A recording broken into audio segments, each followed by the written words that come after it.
Buenas tardes a todos. Eh, Primero, pues darles la bienvenida al Club Fotográfico Medellín, a la charla que vamos a tener hoy con Juan Luis Mejía. Juan Luis es abogado de la Universidad Pontificia Bolivariana. En 1979 asumió la dirección de la Biblioteca Pública Piloto y de ahí en adelante ocupó, entre otros cargos, de ministro de Cultura, secretario de Cultura de Medellín, director de la Biblioteca Nacional de Colombia, director de Cultura. Como director de la Cámara Colombiana del Libro en 1987, fue uno de los artífices de la creación de la Feria del Libro de Bogotá, uno de los eventos más importantes del sector editorial y literario en Latinoamérica.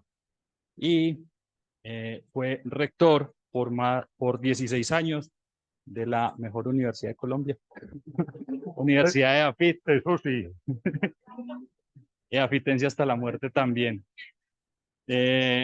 Ha escrito varios libros, Historia de la fotografía de Antioquia, La fotografía en Antioquia, una historia de Antioquia, Fotografía del rostro de Colombia, y entre otras cosas, en el 2005 escribió la presentación de nuestro libro, el Club Fotográfico Medellín, para la conmemoración de los 50 años.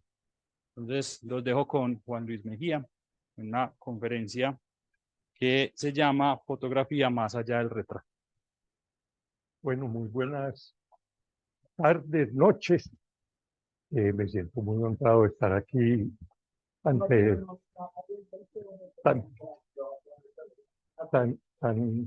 tantos rostros conocidos. Me da mucha pena pues hablar delante de personas que saben tanto de fotografía, advirtiendo que yo no soy fotógrafo. Yo soy admirador de la fotografía. Mi relación con la fotografía pues viene ya como desde 1980, 81, revisando los álbumes familiares. Y allí me llamaba mucho la atención que en vez de las fotografías en donde estaban todos mis antepasados, pues empezaban a aparecer un montón de nombres de fotógrafos: Rodríguez, de la Calle, de Gaviria, La Torre, bueno.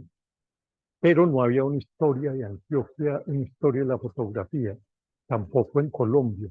En ese momento, el Museo de Arte Moderno de Bogotá y Eduardo Serrano empezaban a, a hacer la gran investigación que hicieron, que terminó pues con la gran exposición del 83 en el Museo de Arte Moderno, y con el libro pues que sigue siendo un referente. Entonces, en 1981 se realizó en Medellín la cuarta Bienal, que ya no era de Coltejer. La patrocinaron Fabricato, Suramericana, el Banco Industrial Colombiano y otra empresa. Era un macroproyecto, era pues. Y entonces, antes de la Bienal, nos reunieron a los de las instituciones culturales de la ciudad y nos dijeron: como va a venir gente tan importante y artistas tan importantes, ¿por qué no hacen unas exposiciones cada uno de ustedes? Pues como quien dice, sean los teloneros de la Bienal. Pues entonces yo dije: como no se ha hecho una exposición sobre la historia de la fotografía en Antioquia, pues hagamos una.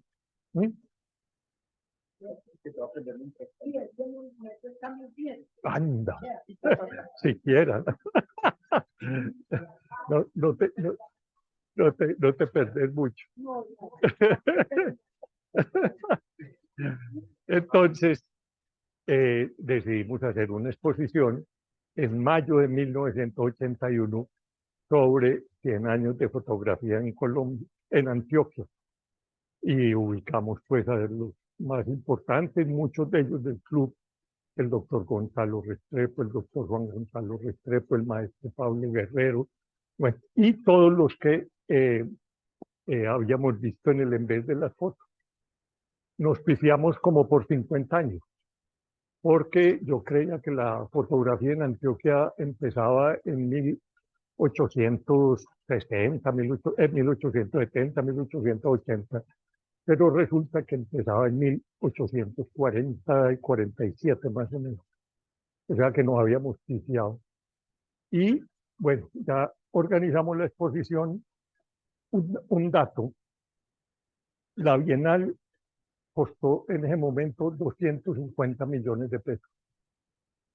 250, esa era toda la plata del mundo. Para hacer esta exposición necesitábamos 30.000 pesos.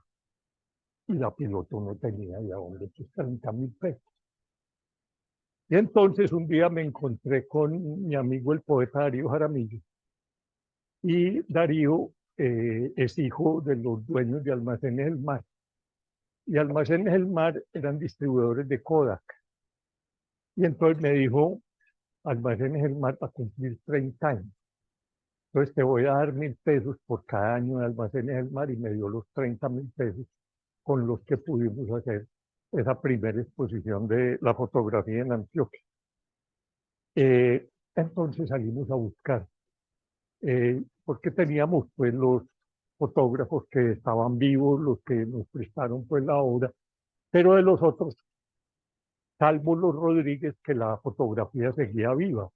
Estaba Gabrielita, estaba Oscar, bueno, el maestro Carvajal estaba todavía activo. Entonces, varios de ellos estaban activos, pero los del siglo XIX no teníamos ni idea.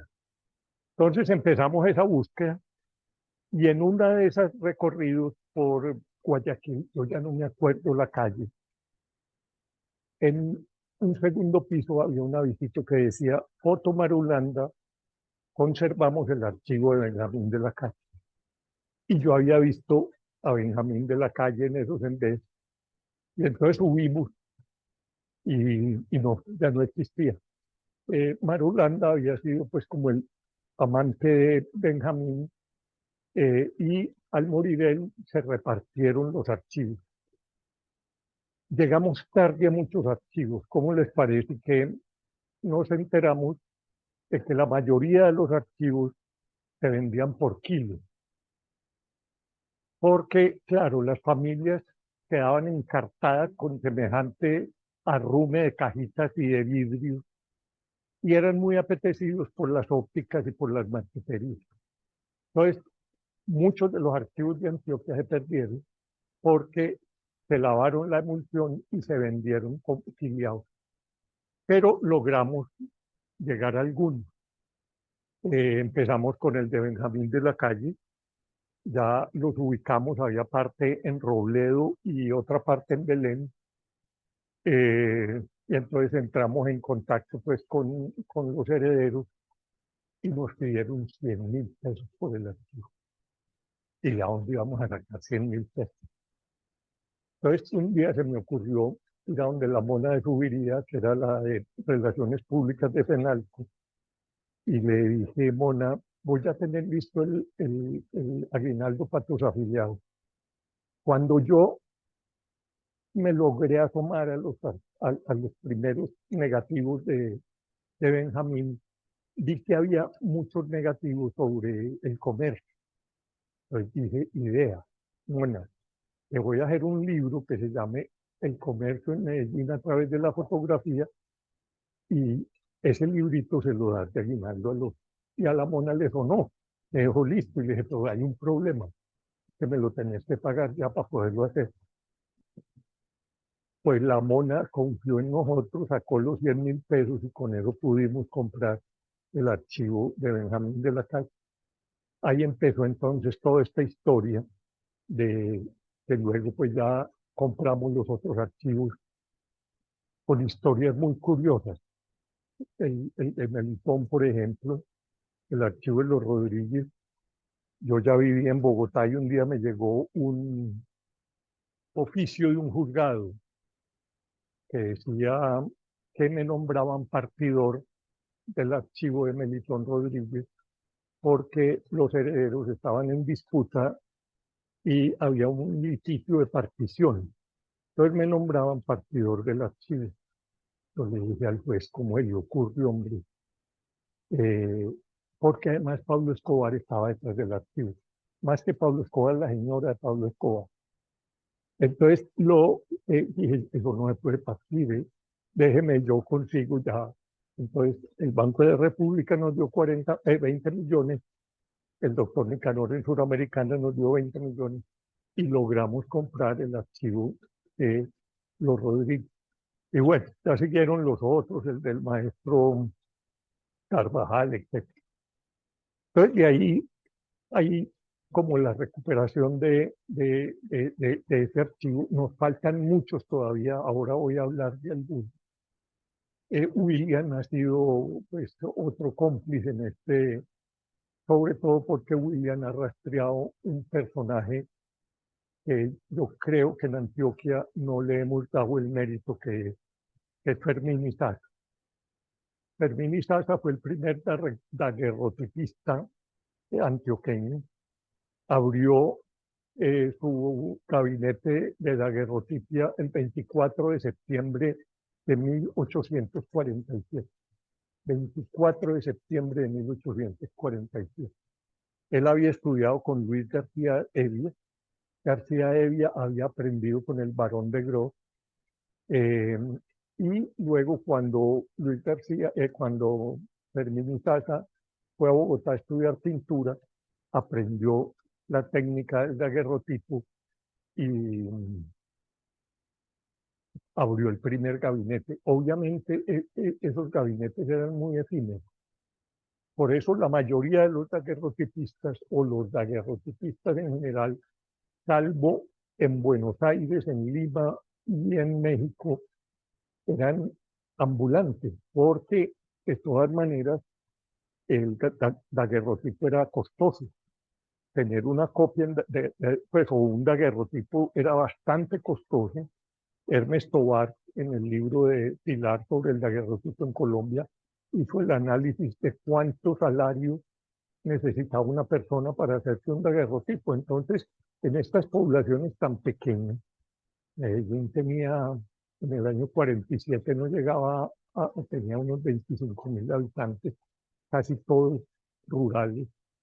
Entonces eran muy pocos los adinerados que tenían capacidad de hacerse un retrato.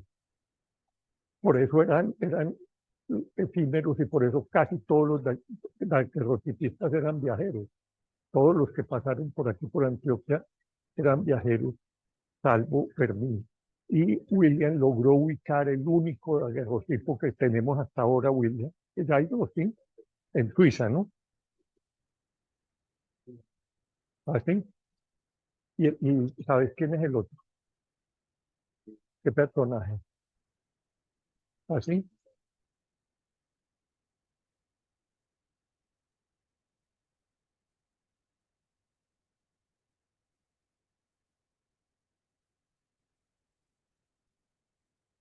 ¿Así?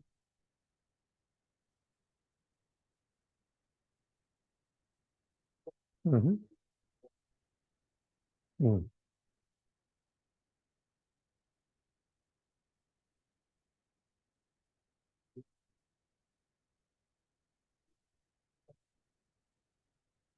¿así? Eh, porque los otros, pues son de estos fotógrafos que pasaron por aquí, daguerrotipistas. Y realmente la primera fotografía, y voy a empezar con el tema, que me pidieron que hablara sobre usos de la fotografía diferentes al retrato y etc. Entonces, voy a empezar obviamente, con Pastor Restrepo. Este es pues el Poporo Quimbaya. Apagamos una, ¿ok?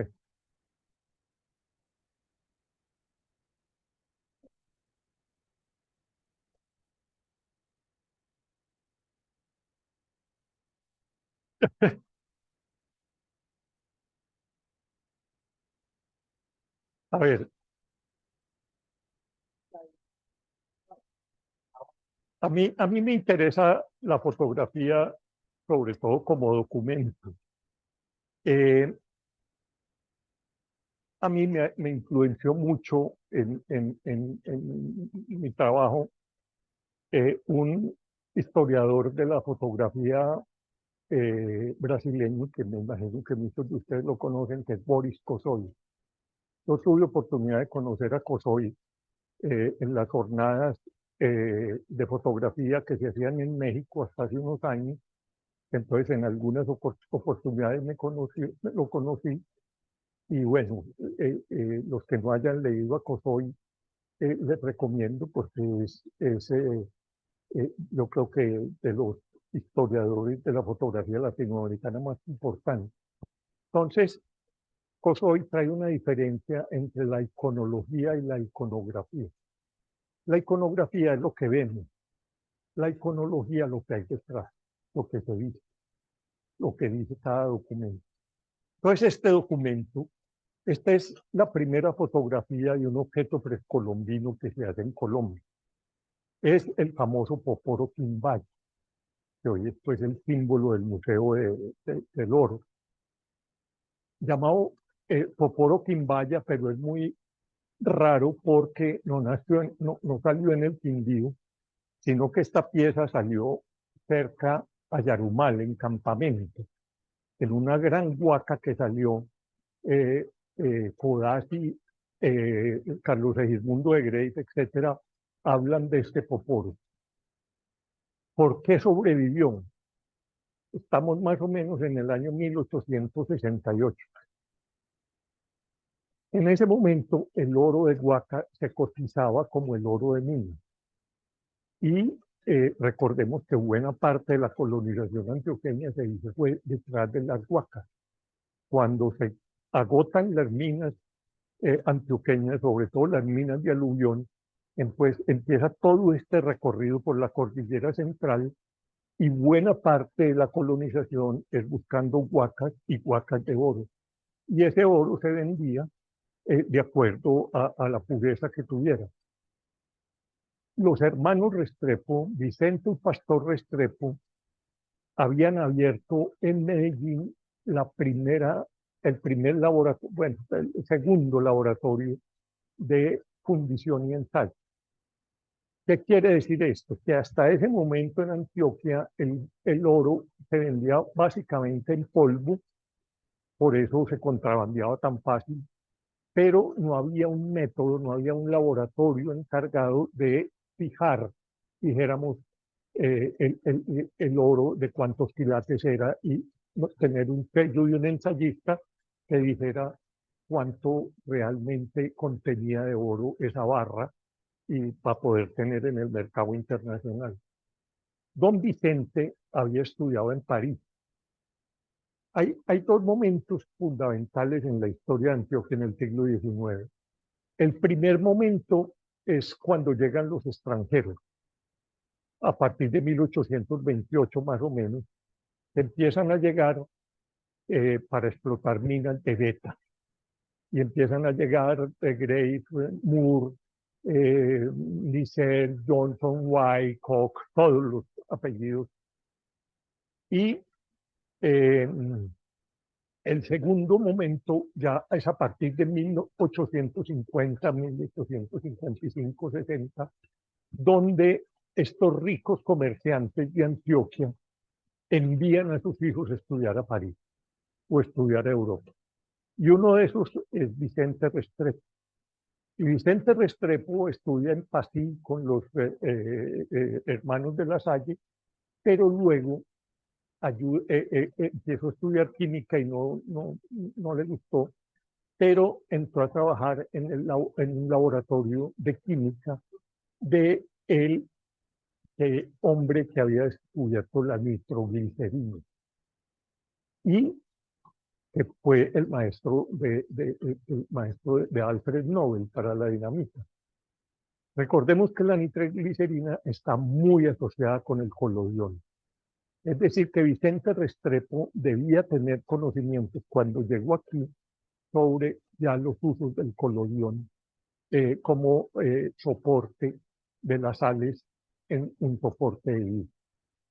Entonces ellos inicialmente abren su fundición y ensayo, pero viene la guerra del 60-61, la guerra de Mosquera.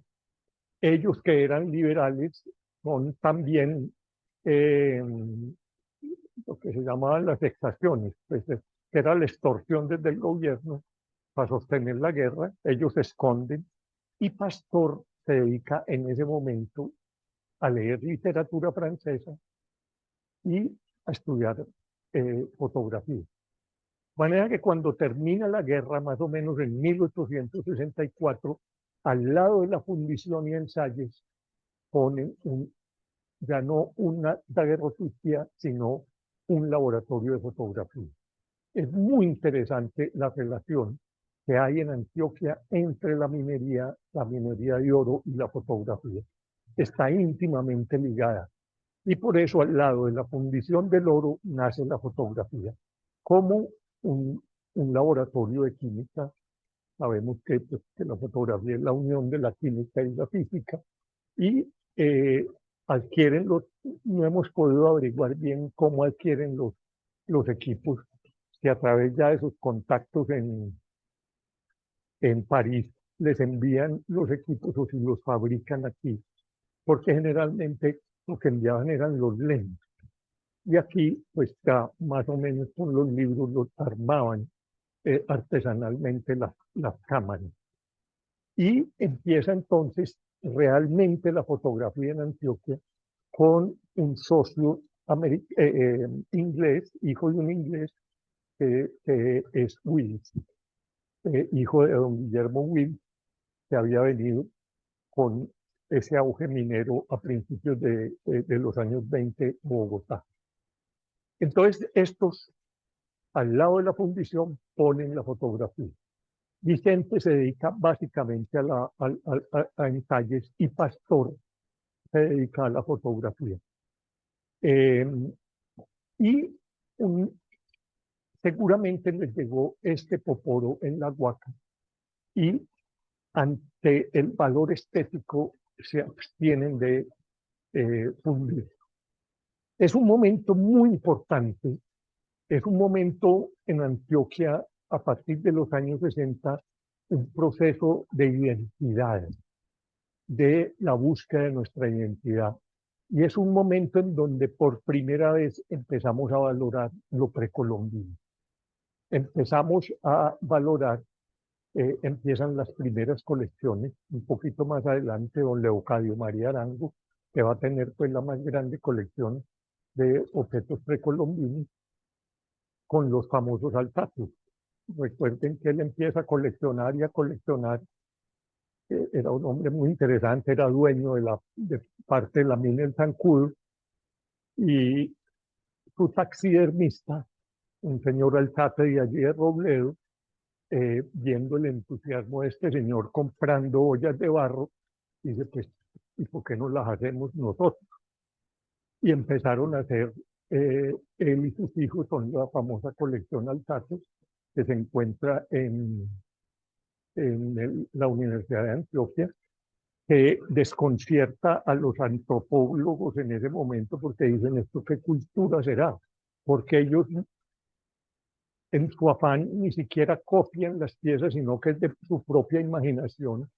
Y entonces esta es una cultura desconocida al punto de que ya hacia 1910 llegó a uno de los congresos mundiales de antropología y allí fue donde se descubrió que eso era una falsificación. Y hoy se conservan como objetos falsados. Pero entonces es muy importante este momento, como les digo, y ese objeto empieza a ser valorado de tal manera que lo compra el rico de Medellín, el burro de oro, Carlos Coriolano Amador. Hay algunas fotografías del famoso Palacio Amador, el de Ayacucho, no el de la playa, sino el antiguo de Ayacucho, en donde en la sala se exhibe este objeto. Entonces es un primer momento importante en donde empezamos a revalidar, a reconocer el valor estético y el valor, dijéramos, patrimonial de los objetos arqueológicos. De modo que esta pieza tiene detrás toda una historia. Luego los herederos de Carlos Coriolano, la hija se lo vende al Banco de la República y en 1939 es con este poporo que se inicia la colección de oro del Banco de la República.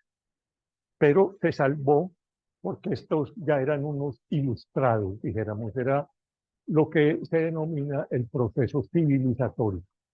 Y estas son como las dos únicas que conocemos, que nos las donó una familia Ramírez de Marinilla a la Piloto. Hoy se encuentran en la Piloto, hoy se encuentran en EAPIT. Y este es el otro uso de la fotografía que nos parece muy interesante. Son también de Pastor Restrepo y son las primeras imágenes de plantas colombianas. Es una colección, son 9 fotografías de orquídeas en formato tarjeta de visita, pues 6x9. Mi hipótesis es la siguiente. El suegro de Pastor Restrepo era Juan Lalín de Lema, este señor de la izquierda, un personaje, primer arquitecto de Medellín. Fue el que le hizo a Pastor la casa de la estancia, esa que estamos bregando a recuperar en la playa, porque él viene de Europa. Sí. Y él, todo un personaje, él estudia en Londres y en Londres se hace amigo de los grandes botánicos ingleses del momento. Recordemos que en ese momento es el gran boom de las orquídeas en Inglaterra. Primero fue el boom, dijéramos, en los siglos XVII y XVIII de los tulipanes en Holanda, pero lo que fue los tulipanes para Holanda fueron las orquídeas para los ingleses en el siglo XIX. Y Juan Lalinde vive en ese momento en Londres y se hace amigo de los grandes botánicos. Incluso hay una orquídea que se llama la Bolonia Lalindei en homenaje a Juan Lalinde. Lema. Y esta era su casa, la famosa casa de Juan Lalinde en el Pedregal, una casa ya natural, una casa buena parte en Guadua. Él había viajado después de Inglaterra, viajó por la India. Y de la India se trajo en la especie de orquídeas que llamamos las bandas, con B pequeña. Esas bandas que nosotros vemos por ahí en los árboles, etcétera, las aclimató él en su casa de lo que era la finca en Pedregal, luego el barrio del Pedregal, que luego se quemó por allá en los años 40. Era muy, en Medellín, era como un misterio de las rumbas que se hacían allá, eran librepensadores, etc. Y Juan Lalinde le construye entonces a su yerno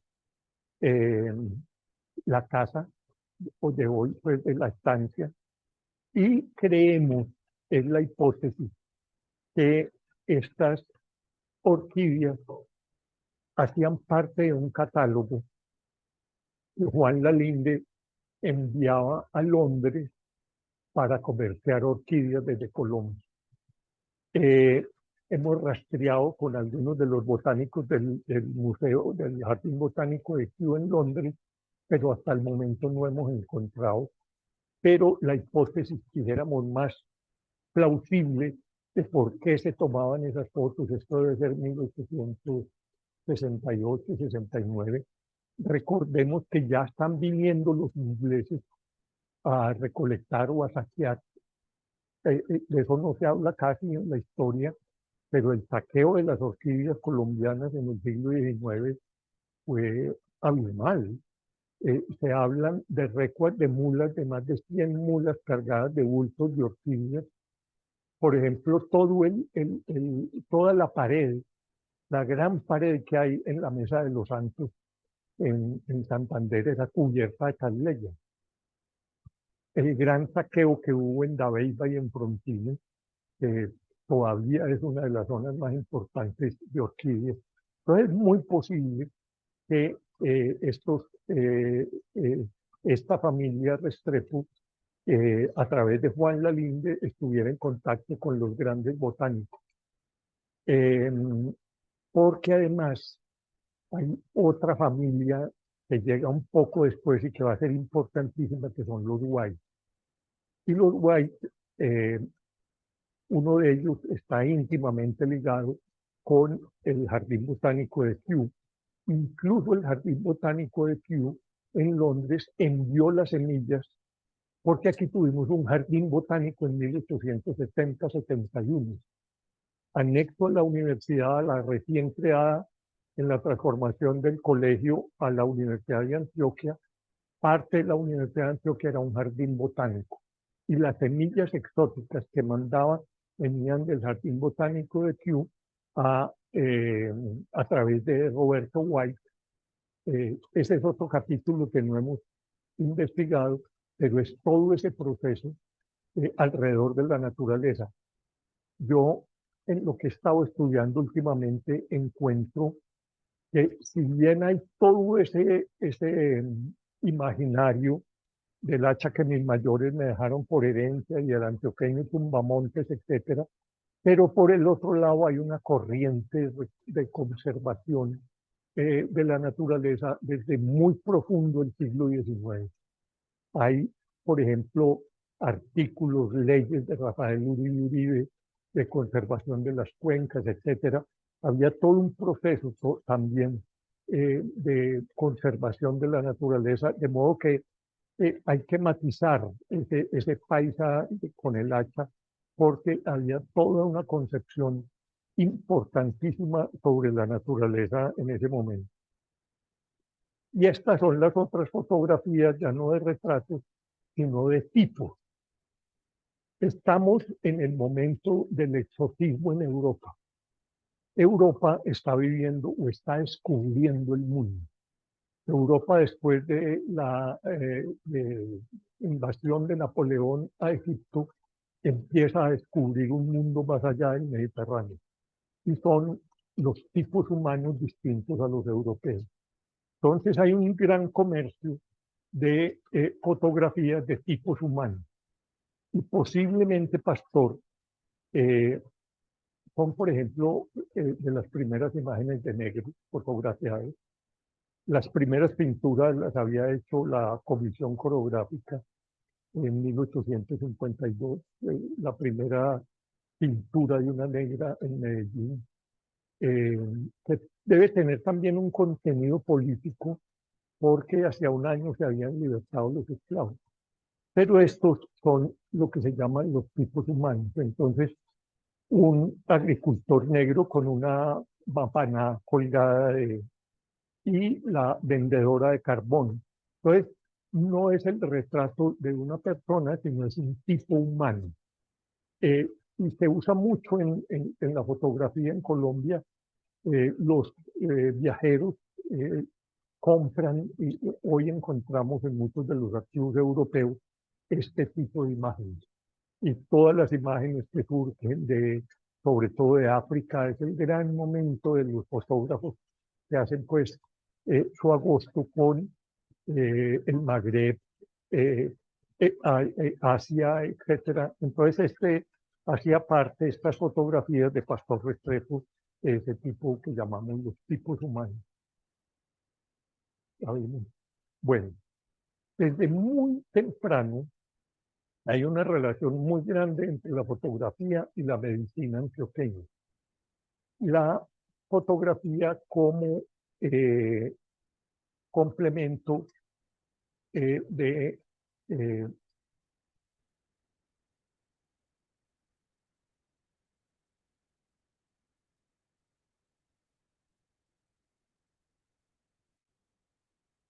como complemento de la medicina. Que tuve un problema, hombre, y me abordaron un montón.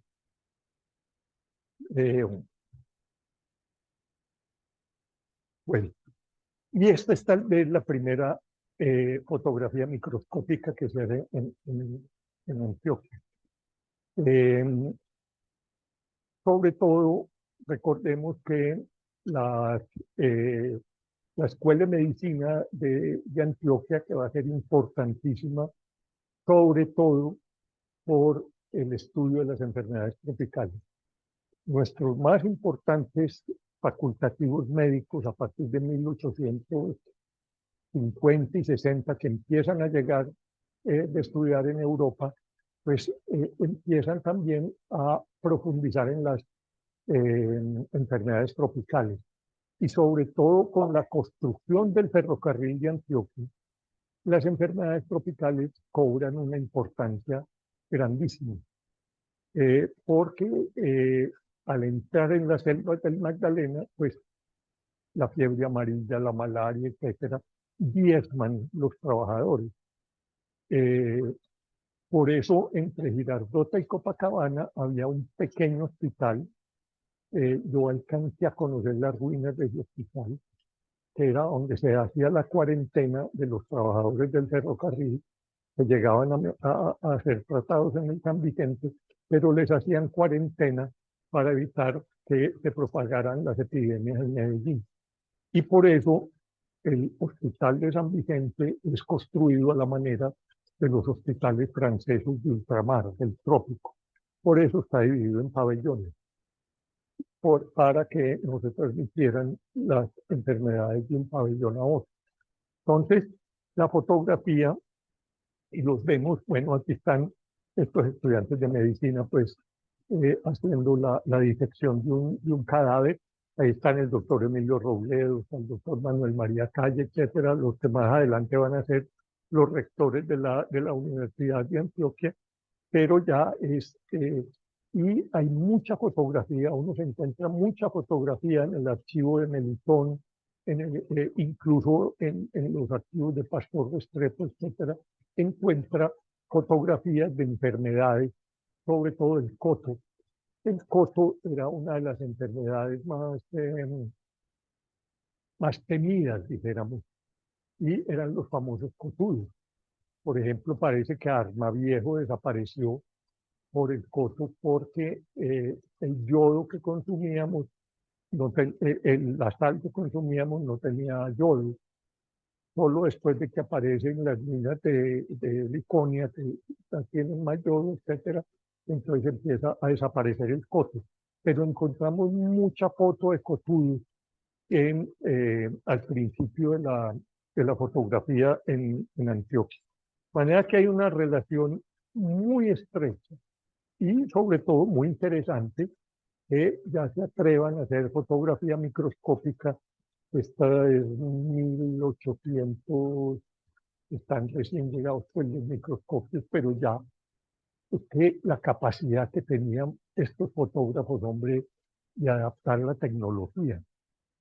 Acordémonos que todo esto es con el sol, que no hay energía eléctrica, que todo tiene que ser, depende del sol. Un día nublado para un fotógrafo era un desastre.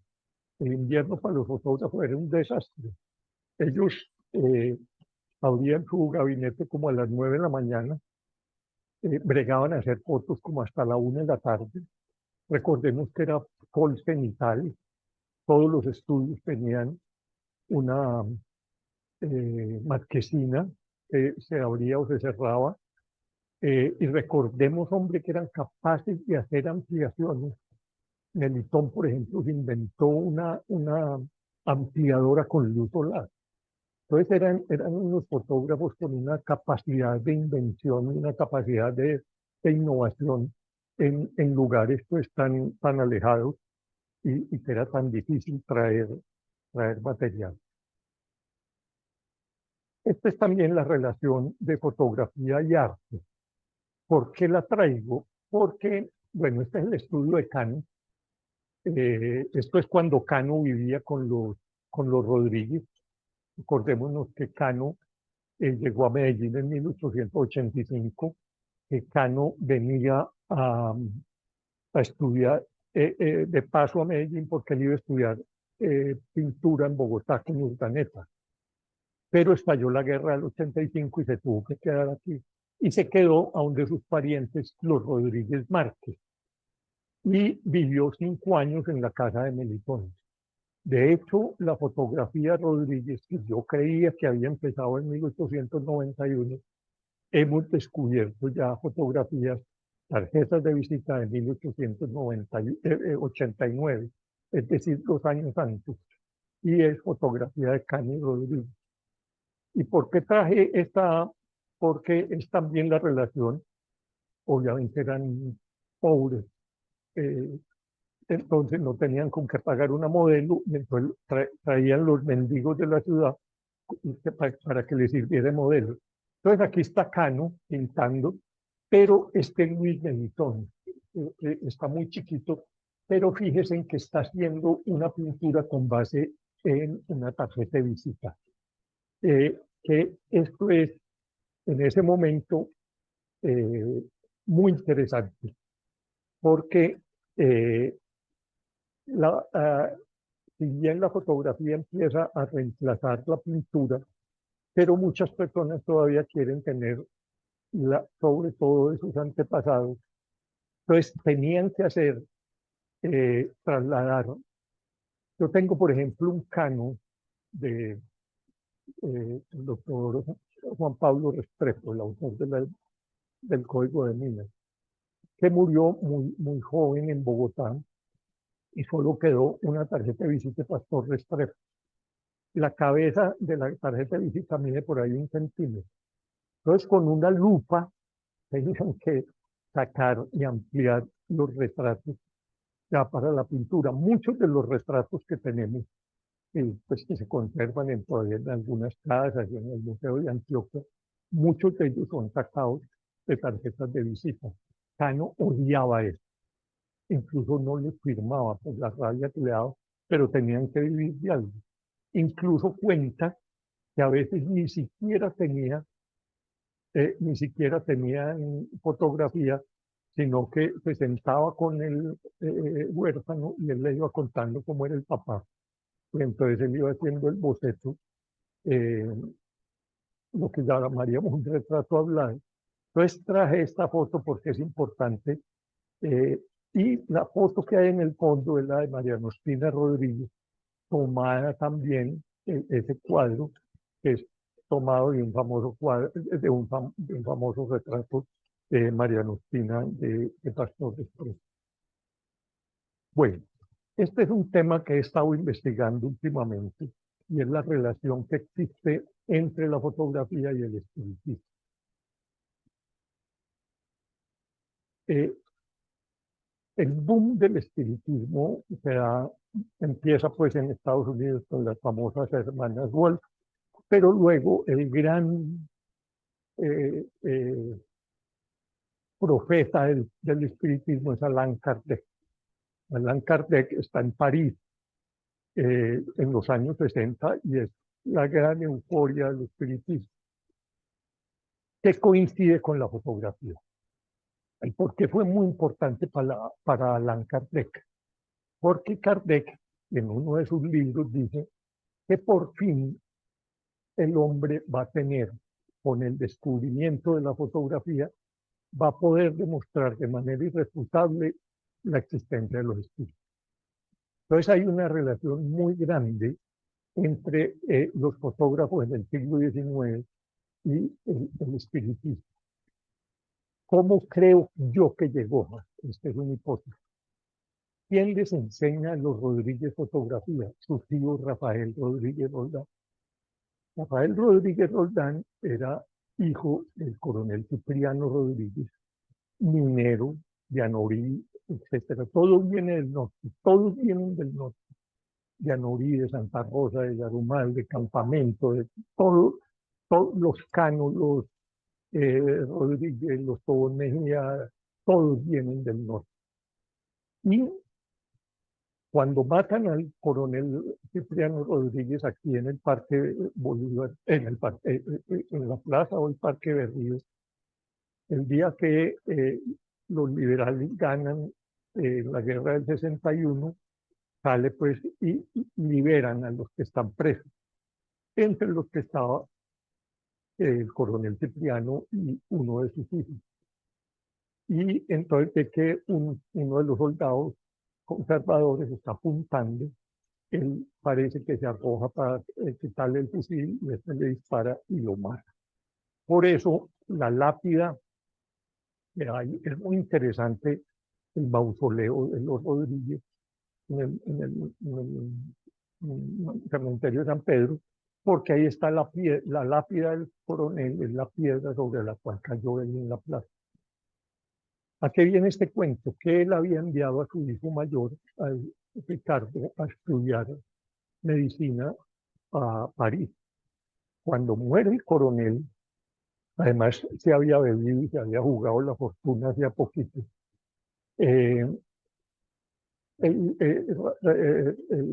Rafael Rodríguez queda varado en París estudiando medicina y parece que entra a trabajar en oficios humildes que son ayudante de un fotógrafo.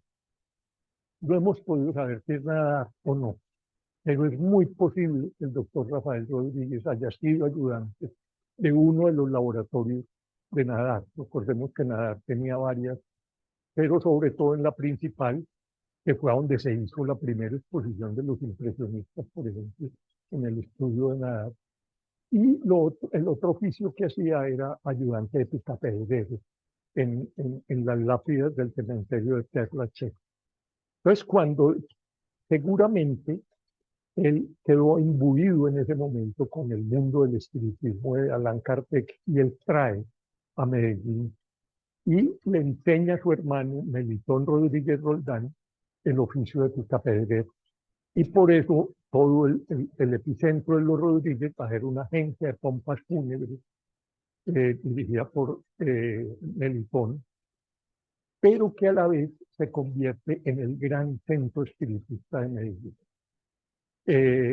Y por eso es toda la aversión de la iglesia sobre él. Por eso uno en la prensa del siglo XIX siempre lee, Melitón Rodríguez tiene mármol, pero no tiene trabajo, porque el arzobispo Herrera prohibió que hubiera entierros organizados por Melitón o que le contrataran a Melitón. Incluso en la tradición oral se dice que los amigos y los parientes les dejaban el mercado en el zaguán porque ni siquiera en las tiendas les vendían, porque era una ofensa ser espiritista. Y la gran medium es una cosa muy interesante porque casi todas las medium eran mujeres. Y la gran medium de el gabinete de los Rodríguez era la Rurra, Rafaela Cano, la hermana de María Cano, que María Cano también había trabajado, él trabajaba en el taller como retocadora. Recordemos que era un oficio femenino, aunque hemos descubierto ya como 4 fotógrafas que estamos pues por identificar más, un poco más adelante, pero el oficio de retocador era femenino. Eran estos atriles porque las burbujitas y todo que quedaban en el negativo en vidrio pues eran retocadas. O también una cosa que es muy interesante ya desde el punto sociológico analizar, había que blanquear la gente. Entonces los que quedaban muy morenitos, entonces, por eso es tan importante, hombre, yo en los congresos que he ido siempre tengo como un debate con los coleccionistas, porque los coleccionistas van es por la copia, por el original de la copia. A mí me interesan más los archivos, porque el archivo dice muchas más cosas. El negativo antes de editar me parece que da mucha más información, porque los exégetas pues dicen no, el positivo es como lo que el fotógrafo quería. Él ya eliminó todo lo superfluo, pero lo que nos dicen los negativos es una información. Entonces vemos cómo blanqueaban la gente,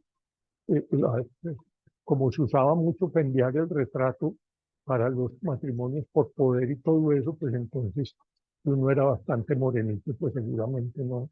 Entonces había que, o los que tenían en la piel, habían tenido viruela o algo, pues entonces Entonces, toda esa información son la que dan los archivos y por eso es tan importante para una ciudad como nosotros tener los archivos que tenemos. Entonces, en muchas de las fotografías que eran generalmente errores fotográficos, pero que se consideraban que era aparición de espíritus. Entonces, incluso hasta hace poco, pues uno encontraba, la semana pasada, por ejemplo, apareció en el Rastro en Madrid, vendieron la biblioteca Pío Baroja y apareció un cuadernito en donde Pío Baroja desmentía con notas el truco que tenían para hacer aparecer como los espíritus. Pero hay algo que es muy interesante, es esa relación que existió entre fotografía y estas que empezamos a descubrir. Este es puro melitón con las vanitas. Las vanitas es una manifestación artística desde el siglo XVI, vanidad de vanidades y solo vanidades. Sobre todo en la pintura flamenca, todas estas cosas de calaveras, ahí aquí alcanzamos a ver la vela, que es el símbolo de la vida que se consume, etcétera. Entonces encontramos este tipo de fotografía alrededor de la vanidad, la reflexión permanente sobre la muerte. Es muy interesante eso, el archivo de los Rodríguez y la historia de los Rodríguez y, cómo se mezclan los Rodríguez con todas las familias Cano. Aquí los Cano es algo que no hemos como entendido la dimensión. El papá de don Fidel Cano era prácticamente el papá de Francisco Antonio Cano, el negro Cano, el gran el librero, Baldomero Sanín Cano. Bueno, es toda una serie de familias que he estado tratando como la historia y la cultura en Antioquia, la historia de 10 familias. Los Cano, los Viecos, los Márquez, los Rodríguez, etc. Ahí está todo. Y todos con origen en el norte. De la carpintería de un señor en Santa Rosa, nacen todos los Tobón Mejía, de la carpintería de don Camilo Vieco en Yolombó, salen todos los Viecos, del taller de imaginería de don Álvaro Carvajal en don Matías, sale toda la imaginería de Carvajal, etc. Entonces, esto es toda una historia de familia, pero con muchas sombras que no hemos. Esta, por ejemplo, que este montaje que hace Melitón, pero todo esto es influenciado por ese momento de los espíritus. Y, o sea, esta me quedó muy mala, pero eh, no, yo tengo en el libro, me quedó muy mal tomada. Eh, eh, que son, ya, claro. Y estos son los diplomas de la masonería. ¿Por qué los traigo? Porque ahora hay unos debates muy importantes. Hoy ya en el mundo se considera que la fotografía no nació, como muchos de los inventos, no tuvo un origen único. Hasta hace poco pensábamos que toda la fotografía había nacido con Diteri y después cuando la guerra empezó a comprarle a Diteri los derechos, etc. Pero hoy se considera que la fotografía tuvo orígenes diversos. Por ejemplo, Fox Talbot en Inglaterra estaba haciendo investigaciones eh, paralelas a lo que estaba haciendo Daguerre. Y en Brasil, Boris Kosoy descubre que un personaje que se llama Florence Thomas, en 1833 en Brasil, llega a las mismas conclusiones de los fotógrafos o de Daguerre y de los otros, porque necesitaba un método para reproducir los diplomas masónicos. Y entonces en 1833, Thomas, Flores Thomas, hace estas, llega a las mismas conclusiones. Con una cámara oscura y con sales de plata logra reproducir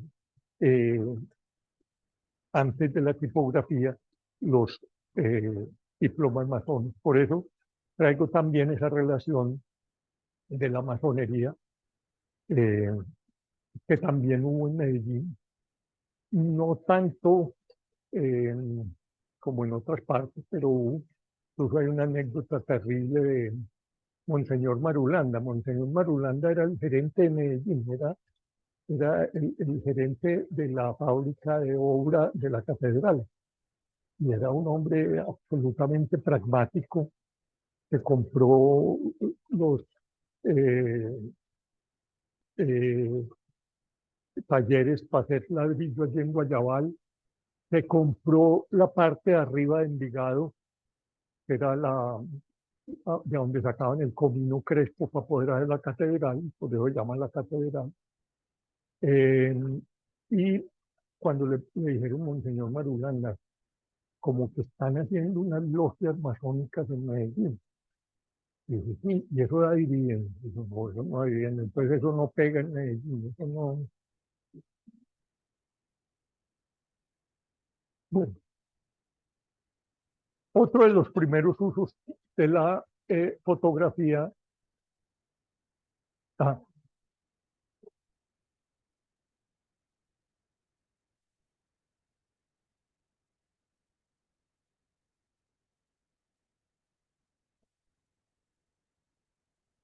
lo conservo, lo que es una joya.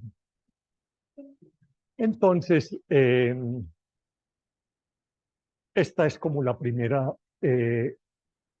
publicidad, que va a ser un género de la fotografía que va a tener un gran desarrollo, pero inicial, es muy bonito seguir como las etapas.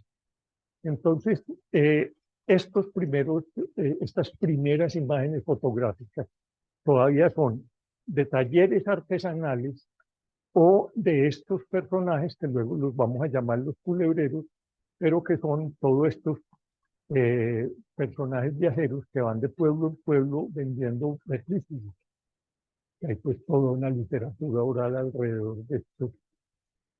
Manuel Mejía tenía uno que era maravilloso, tipo que se casó con una rica de Ciudad Bolívar y nada, que trabajaba, y entonces el pueblo empezó a apretarlo, entonces inventó un ungüento para la calvicie, que se llamaba ungüento peluchín.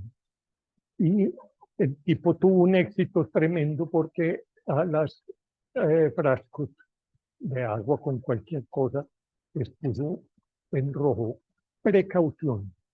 Inmediatamente se aplica el ungüento, lávese los dedos porque le quedan como unos pisopos, como unos pinceles, entonces la efectividad era inmediata.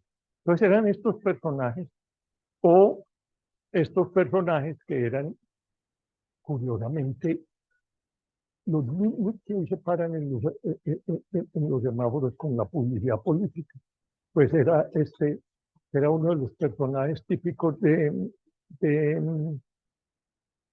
Medellín, y entonces iba publicitando ya la fotografía de Rodríguez y Jaramillo, que fue entre 1891 y 1896 que funcionó esa sociedad. O este ya es un poquito, este es el vendedor de peltre, este ya es Benjamín de la Calle, pero entonces ya ocurren varias cosas. Una, ya ha llegado la placa seca, es decir, ya el fotógrafo no tiene que preparar el negativo antes de la fotografía, eso le ahorra cantidad de tiempo y de dificultades, porque pues se le dañaba porque era tan difícil mantener, bueno, William, que ha hecho estos experimentos, sabe la dificultad de mantener uniforme la emulsión, pero aquí ya hay placa seca. Ya Eastman y sobre todo los alemanes empiezan a mandar, entonces los fotógrafos empiezan a salir del estudio. Es un momento bien interesante, o sea, 1890, etcétera. Ya no tienen que ir, sino que él sale, y entonces es toda esta venta de peltre, y que se va, seguramente él la va a usar luego para publicitar. Entonces, como el gran activo de un fotógrafo era el archivo, pues entonces él le mandará a sacar muchas copias y realmente el negocio estaba ahí en sacar muchas copias de un solo negativo o la llegada del café Astor. Entonces, son también imágenes de Benjamín de la venta de café, pues de tinte a domicilio. Muy relacionada ya también, esto ya fines de siglo, la guerra. La guerra fue captada por muchos fotógrafos. Esto es pues un banquete antes de pues, el ejército conservador, antes de salir para la campaña en Santander. Pues ahí pues están todos, pero esto ya después de la guerra. Este es el tótem de calavera que quedó en Palo Negro después de la famosa batalla de Palo Negro. Entonces, de la euforia, dijéramos, de la guerra, luego lo que queda es estos vestigios tremendos, santanderianos. Y luego, ya en la guerra del Perú, yo no sé si algunos de ustedes, bueno, los que somos de... Esta era la foto que mantenía Obando a la entrada del estudio cuando estaba en Tuca. Entonces, esta foto, él fue muy de Olaya Herrera y él hacía estos fotomontajes en esa euforia que hubo aquí, esa mística. Las señoras donaron las joyas, etcétera, por el tema de la guerra. Y entonces, dijéramos, Obando fue como el gran fotógrafo de toda esta publicidad patriótica con la guerra. Y hasta antecitos de cerrar el estudio, en la entrada de Obando era esta imagen. Bueno, Medellín empieza, Medellín era un pueblito, Medellín era una aldea. Cuando las minas estaban en el norte, Medellín no era más que los otros. Incluso era más importante Río Negro, por ejemplo.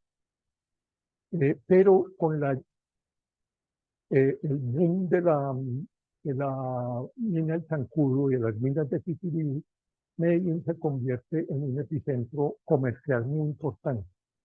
Y empiezan entonces estos grandes almacenes importadores de textiles. Este es el de don Alejandro Echavarría. La historia es muy bonita porque es el hijo de don Rudecindo Echavarría. Don Rudecindo había abierto un almacencito en Barbosa y venía y se surgía a Medellín y intercambiaba ya con los mineros de Porte mercancía por oro. Y él empezó a acumular, se llamaba el barrilito de don Rudecindo. Y un día, en la mercancía que le mandaron de Medellín, el comerciante cometió el error de dejar la dirección del proveedor en Londres. Pues don Rudecindo cogió el barrilito y se fue para Londres y le dijo, despácheme a mí directamente y yo le dejo en garantía el barrilito. Y ya se establecieron en Medellín y fue el gran almacén de telas y de textiles. Entonces ya es grandes almacenes de comercio. Y tenemos Afortunadamente, en el archivo de Melitón y en el de Benjamín, uno puede reconstruir buena parte de cómo era el comercio. Este pues era una sastrería o la famosa librería Restrepo, la librería de Carlos R. Restrepo, que se la vendió a Escobar cuando se fue para la presidencia, porque consideraba que lo distraería el ejercicio de la presidencia tener un negocio, que era la papelería Restrepo. Entonces esta era la gran papelería que había pues en Medellín. Entonces uno puede reconstruir a Medellín ya a partir de los 90 en todo el comercio y la otra publicidad. Esto pues que hoy sería, yo no sé si ustedes sufren cuando van a publicar algo, como he sufrido yo últimamente para adquirir las autorizaciones de reproducción de las imágenes. Estos eran pequeñas fotos de 3 centímetros que venían en las cajetillas de cigarrillos y entonces había los álbumes sobre todo de cigarrillos de historia, que eran los personajes de la ciudad. Entonces uno iba llenando el álbum de los que... Entonces era una forma también de publicidad y una forma de obtener sus buenos pesos los fotógrafos que lograban tener este acceso, dijéramos, a la primera. Y luego nos llega el café. El café pues va a cambiar la historia. Los excedentes hasta ese momento económicos eran generados por el oro, pero nos aparece esta planta, los Ospina la traen de Guatemala. Cuando Mariano regresa del exilio, o sea, 1871, 72, ellos ya habían cultivado en una gran hacienda que tenían en Guatemala, que se llamaba Las Mercedes, habían aprendido a cultivar café y ellos entonces, Mariano publica un folleto para la siembra de café y empieza todo, sobre todo, es muy curioso, los primeros sembrados son en el Tablazo, y el señor Jaramillo, los primeros 2000 árboles son en el Tablazo, pero ya luego descubre todas las tierras abonadas por los volcanes en el suroeste y empieza el gran boom del café que va a cambiar la economía y hay mucha fotografía, porque es también la forma no solamente de registrar, sino de promocionar el café colombiano. Entonces estas son, por ejemplo, este es muy importante también desde el punto sociológico, porque estas son las primeras mujeres obreras, que son las trilladoras. El excedente económico del café no lo generan los caficultores, sino los trilladores. Realmente el excedente del café lo tienen los de la trilla. Por eso casi todas las industrias nacen de las trilladoras. Coltejer, por ejemplo, los primeros telares de Coltejer estaban en la trilladora de los Echavarría. Entonces, este es, dijéramos, como el primer proletariado que existe entre nosotros, todas mujeres. Y entonces era para poder, tenían un hueco aquí en la mesa y aquí iban depositando entonces la pasilla y iban escogiendo el café pergamino, el café Colombia que está allá, y entonces esto es lo que va a cambiar. Este es la bodega del café colombiano en Nueva York. Imaginen ustedes la dimensión del negocio, lo que alcanza a lo que significó el café para nosotros. Entonces, y sobre todo, empezamos a publicar textos muy interesantes, sobre todo para Alemania. Alemania se vuelve nuestro gran comprador, por eso se funda el Banco Alemán Antioqueño, que luego va a ser el Banco Comercial Antioqueño, para financiar todas las exportaciones de café. Y detrás del café entonces se necesita transporte. Como decía Uribe Uribe, el gran cáncer del café colombiano es el flete. Porque él acababa de llegar de Brasil y veía que en Brasil estaban sembrando café a menos de 100 kilómetros del mar. es decir, que podían sacar, y por ejemplo, el gran desarrollo del puerto de Santos. En cambio, nosotros tenemos que sacar el café hasta el río y del río sacarlo al mar. Y entonces el costo, por eso don Gonzalo Mejía se inventa el deslizador. Don Gonzalo era un personaje, como era un dandy, él se codeaba con todo el mundo en París, que gastó tres herencias, las tres herencias más grandes de Medellín, que las gastó don Gonzalo, que se codeaba con todo el mundo, y entonces se va, él era amigo de Santos Dumont y los inventores de la aviación, y les dice, hombre, el gran problema, porque le toca una avenida por el río que se demora no sé cuánto, y entonces dijo, hay que agilizar el viaje por el río, entonces les pide que hagan unos deslizadores con un motor de avión afuera para deslizarse rápidamente, ese es el famoso deslizador Luz, que viajaba en 2 jornadas hasta Puerto Berrío. Entonces, porque además estos vapores, con esos vapores arrasamos la naturaleza a orillas del un animal de esos tenía que parar 2 veces al día para reabastecerse de leña. Toda la parte de abajo, todo esto era leña. Y eso lo gastaban en una mañana. Entonces, por eso arrasamos los bosques. Hay unas fotos interesantes sobre eso. Pero llegó la aviación y jodió a los deslizadores. Recordemos que la aviación nació con los antioqueños. Y un hijo de don Alejandro, don Guillermo, decide crear una empresa de aviación, empresa antioqueña de aeronavegación en 1919. Cometen el error de buena fe de que compran aviones franceses. Recordemos que Francia y Alemania, después de la guerra, quedaron con todo ese material, sobre todo ya la aviación desarrollada, y estos compran aviones franceses, Farman, que eran de madera y de tela. En cambio, los costeños se alían con los alemanes y traen los focos ya de aluminio, etcétera, y ellos son los que van a, con SCAPTA, Sociedad Colombiana de Aeronavegación, que es el origen de Avianca, con pilotos alemanes, y entonces quiebran de nuevo a don Gonzalo. En Medellín se decía, no se volvió a quebrar don Gonzalo, sino se soltó don Gonzalo.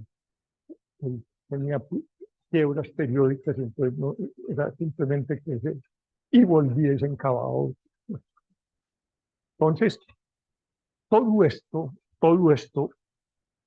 excedentes de oro, excedentes de café, ya medios de transporte, hasta donde llegó él, van a generar la industria. Les quedó debiendo, entonces, a partir de la industria. ¿Qué razón? Sí, yo creo que ya. Entonces, otro día me invitan. Sí. Ah, hasta las 8. Ah, sí. Sí, hombre, es que hay cosas muy interesantes que traía, pues entonces todo esto origina la industria. Eh, que la industria en Medellín, pues tiene, uno no puede una sola causa. Medellín surge por muchas causas la industria. Uno dice, pero ¿por qué a 1000 kilómetros del mar vamos a tener industria? Y había varios factores. Uno, ya esos excedentes económicos de la trilla y del oro. Primero entró por Santander, desde Venezuela, claro, que ponía de penitencia sembrar. Entonces la gente sabía el tamaño del pecado por el cafetal. que sembraban. Entonces, ¿qué se juntó aquí para que hubiera industria? Excedentes económicos, redes de comercio, las redes internacionales, sobre todo con Londres, pero también las redes nacionales. La colonización antioqueña había permitido a estos comerciantes tener una red de distribución ya muy grande hasta el sur del país. La Escuela de Minas, la Escuela de Minas fue determinante, los ingenieros de la Escuela de Minas. Y una cosa que apenas estamos estudiando, pero que fue fundamental, y son las caídas de agua al Valle de Aburrá. Cuando uno coge la historia de la industrialización, uno ve que todas las industrias estaban en los rincones del valle. Entonces, ¿por qué Fabricato y Tejidos Elato? Pues todavía Fabricato toma el agua de la quebrada La García, allá arriba en San Pedro, porque generaban energía eléctrica barata. A diferencia de, por ejemplo, Textiles Obregón en Barranquilla, que era térmico. Entonces, el costo de la energía era muy grande. En cambio, para nosotros, el agua. Si uno se viene, la Iguaná eran los talleres Robledo, que después va a ser Pineta, que después se pasaron pues, allá donde está hoy el Museo de Arte Moderno. Si uno sigue la Doña María, en el Tagüí, donde eran las cervecerías, las tenerías, etc. La Palencia en Caldas, las locerías. En Envigado, la Yurá, Tejido Rosellón. Y bueno, la quebrada Santa Elena, todavía llamamos la toma de agua de la quebrada Santa Elena para la energía a Coltejer. Que hay una cosa muy interesante, porque don Alejandro Echavarría era a la vez gerente de la empresa eléctrica y gerente de Coltejer. Entonces la gente empezó con un malestar muy grande en Medellín porque la luz era muy poquita o se iba porque él se gastaba todo en Coltejer.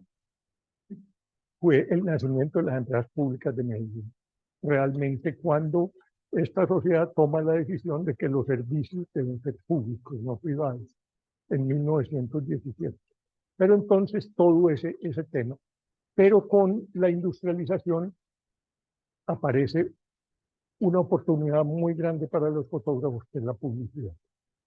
Entonces, los ilustradores y los fotógrafos empiezan a tener una fuente importante de ingresos que desde una incipiente publicidad, el fotograbado empezó más o menos en 1921-22, con los viejos cuando logran hacer ya fotograbados en Medellín. Entonces el fotograbado va a reemplazar en buena parte la ilustración y el grabado, y entonces es una gran fuente. Hay otra que es muy interesante y es la judicial. Uno de los grandes reporteros nuestros, que fue don Carlos Rodríguez, pues era un reportero judicial, trabajó con el detectivismo, era el íntimo amigo de Tartarín Moreira cuando fue detective, y en el archivo de Carlos Rodríguez aparecen todas estas simulaciones de los crímenes que se usaba mucho antes en los procesos penales, la reconstrucción del crimen o escenas de crímenes tenaces, todo el mundo un pañuelo. Entonces es importante, y ahí nace también la reseña. Y en los años 30 esos fotógrafos empiezan a tener un buen dinero con la incorporación de la cédula de ciudadanía a partir de los años 30. Entonces muchos fotógrafos empiezan a tener buenos ingresos con esa. Pero eso los traigo la otra semana o cuando me vuelvan a invitar. Vámonos ya.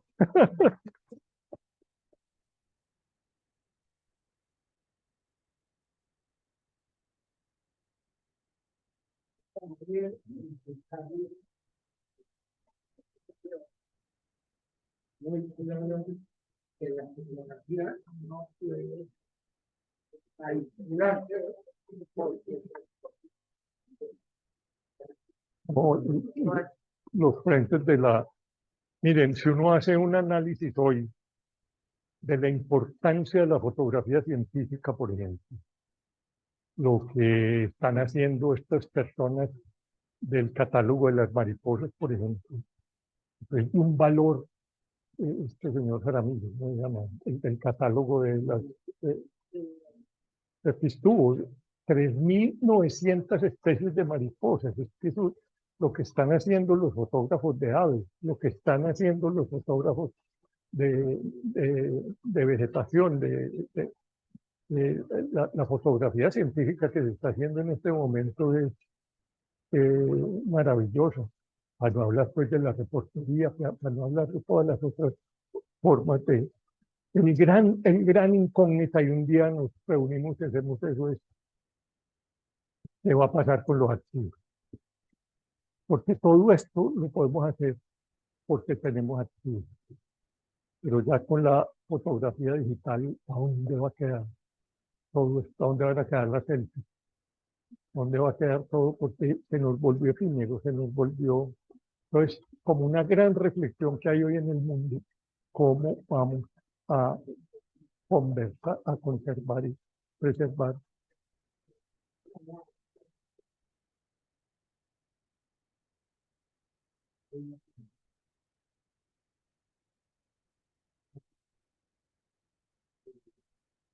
¿Okay? Estamos en conversaciones con un nieto en Bogotá, que está en la internacional, y hay el interés de que siga por la biblioteca. Eso sería, y era un gran fotógrafo. Y un integrante activo de este club, 14 años, presidente. Fue el primer presidente. Y faltan uno, el de Obando.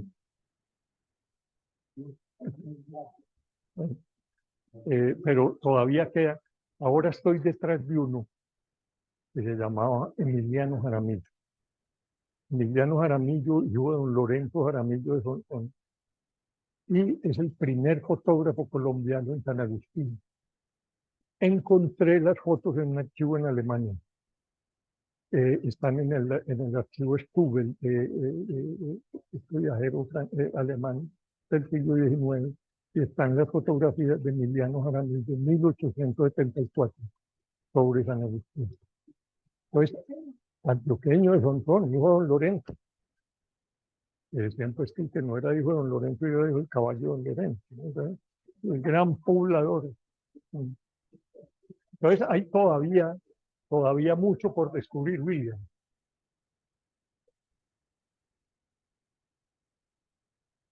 William. Me gustaría muchísimo que volviéramos por un momento al caso de los hermanos Restrepo y su relación con Ricardo Witt, porque Ricardo Witt prácticamente desapareció de la vista y según mis pesquisas, él fue el que trajo el conocimiento de la técnica del colodión húmedo para hacer negativos, con los cuales hacían copias en albúmina. Y todo parece indicar que, y es una presunción mía, que él aprendió fotografía con John Bennett en Bogotá. Pudo ser. Y eso crea una serie de... Porque yo creo firmemente que quien trajo la fotografía a Antioquia haciendo, digamos, partición con, eh, con el envigadeño, Fermín. con Fermín Izaza. Porque cuando establecieron el negocio de fotografía, pusieron el apellido Will antes del Restrepo, rompiendo el orden alfabético, ¿no es cierto? Y si el negocio era de los Restrepo, era de pronto natural que lo pusieran Restrepo Will, pero fue Will Restrepo. Sí. Will sabía, Will sabía, Will había fundado la Fundición ANA. Claro, claro. Él y el otro Gutiérrez habían tenido Gutiérrez venía de Santa María de Antioquia, Sí. ¿no es cierto? muy rudimentario, dijéramos. Vicente ya trae pues los equipos, pero es muy posible que Ricardo Wills haya sido. Ricardo Wills era hijo de don Guillermo Wills, inglés, que se codiaba pues con todo el mundo. Su señora era hermana de la señora de Santander Claro. y tenía, Se codeaba en Bogotá con toda la... claro, y nuestro lamentado Malcolm Dees escribió la historia de Guillermo Will. Fue todo un personaje, murió pues muy... Ay, perdón, te interrumpo. Hay en la biografía de Richard William Will, hay muy buena información acerca de el ambiente en el que Ricardo Will Claro, creció y también información sobre él, ¿no es cierto? Ese trabajo de Malcolm Dees es importantísimo para explorar. y sabes quién también tiene una crónica interesante sobre él. En ese librito, o esa crónica que escribe Manuel Uribe Ángel, del viaje a pie a Bogotá. Él antes de llegar a Bogotá se aloja en la casa de Guillermo Will, seguramente recomendado por el hijo, por Ricardo. Lo que pasa es que Ricardo enferma muy joven. Yo creo, hombre, que estos personajes se enfermaban de los pulmones muy rápido. Estos químicos, y Ricardo Wills no aguanta, él muere joven, lo mandan a Nueva York, a París, no me acuerdo, París. París. Que le pasa muy parecido como Un tumor, él tuvo un tumor. a Pues Frank se lo diagnosticó el médico, Uribe Ángel. Uribe Ángel. El que murió en Nueva York fue Trae, que también se enfermó aquí. No, ahora estoy detrás de León Gautier. Creo que León Gautier, el francés que estuvo en 1852, también él se encuentra con la comisión coreográfica aquí. Y fue increíble, increíble. Estuvo 4 meses aquí. Te voy a hacer llegar, si me permites, un ensayo que tengo sobre la biografía de Ricardo Will. Dale, Él fue un activista liberal, pero claro, en primera claro. categoría. ¿Qué es Y lo que aparece por allá en 1850, no, 70, no me acuerdo la fecha.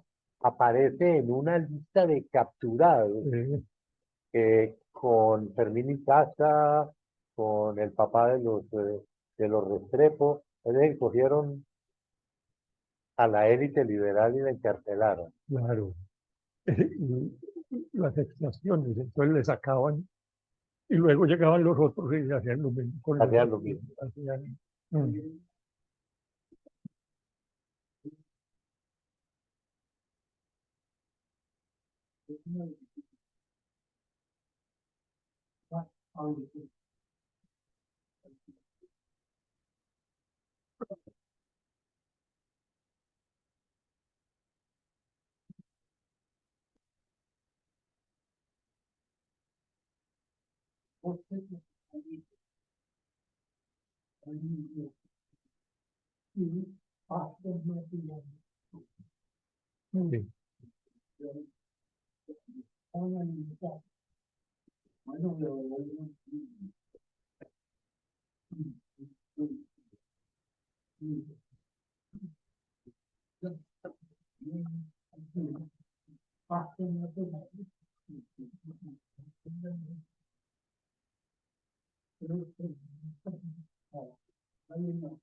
Claro.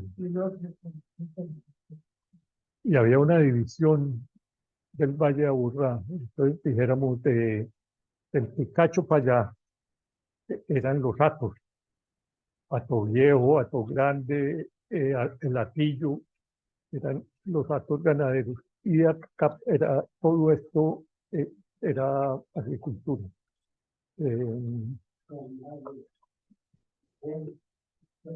Claro, todo esto era agricultura. Claro, don Pepe Sierra.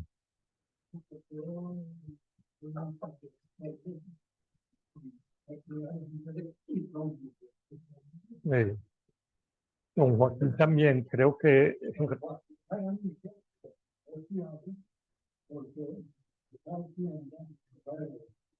claro.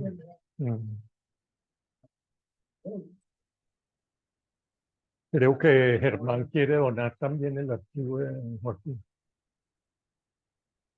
Parece que son casi todos diapositivos.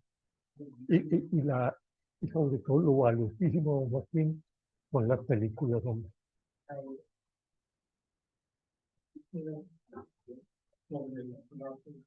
No, esto es una maravilla. Sobre los oficios, la alfarería, Muy bien.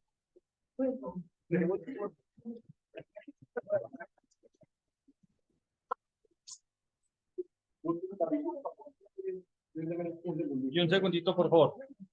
Club Fotográfico Medellín agradece a Juan Luis Mejía. Apreciamos profundamente su tiempo, conocimiento compartido. Gracias por inspirarnos a seguir el camino de la fotografía como una opción de servicio a la humanidad. Gracias.